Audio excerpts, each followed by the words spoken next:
So today I want to share with you an insight and a very strong strategy that you can use to deal with the extreme offer if your counterpart is coming to the negotiation table with a very, very aggressive demand.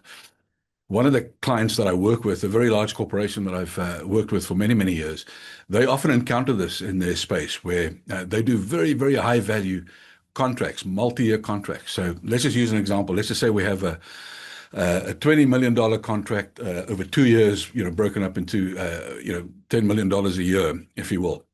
What would happen is the professional procurement department would come to them even after the agreement has been closed and say, look, we expect you to reduce your price by 30 or 40% if you want to continue doing business with us.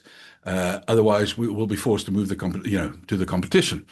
Now, I mean, that's a very aggressive approach, very extreme offer.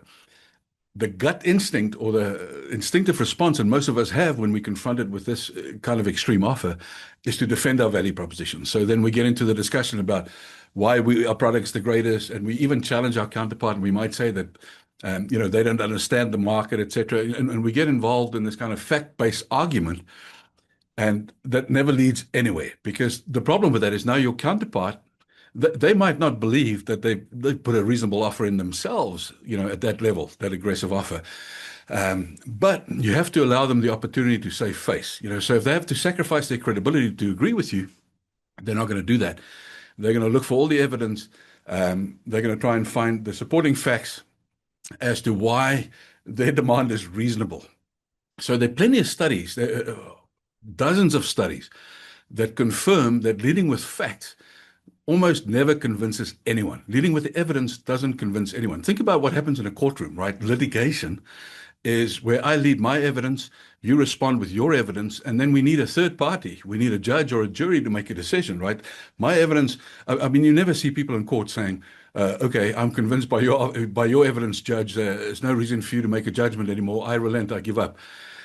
So why would that happen in the marketplace, right? So the way to respond if somebody comes up, let's use that scenario, and they came up with a very extreme demand, and they said, look, you need to reduce your price by, let's say, by 40%. The way to respond is to respond with an equally extreme counteroffer in such a way that you allow your counterpart to save face, and then to reframe it and explore common ground. So let's say you came at me and you said, look, you need a 40% reduction on this price. I could just come back to you and say, okay, I'm sure a 40% reduction is possible, but we might have to extend the contract term from 2 years to 4 years, and we might need an agreement from you to commit to double the volumes that you've committed at the moment.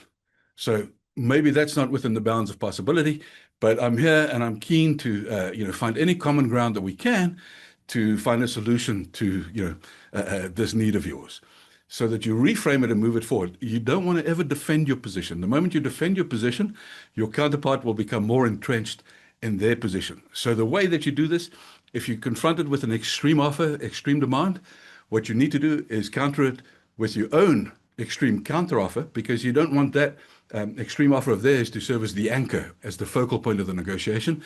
And then you simply reframe it towards exploring common ground. Hope that helps you.